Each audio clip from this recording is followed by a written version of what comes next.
Vila, para o treinador, os primeiros 45 minutos foram os melhores dos encarnados desde o arranque da pré-temporada. Jesus diz que a equipa tem a criatividade e qualidade tática necessária para vencer.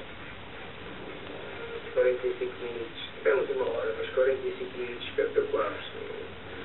Dificilmente alguém segura a jogar esta velocidade e esta qualidade técnica o Benfica como jogou hoje nos primeiros 45 minutos. Aliás, foi os nossos melhores 45 minutos dos jogos da pré-época.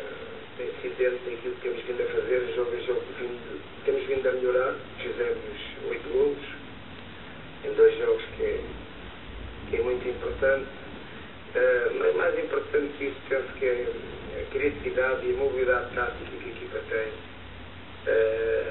A equipa está neste momento com outros padrões diferentes, por exemplo, que tinha o ano passado, e não tem uma qualidade tática muito forte.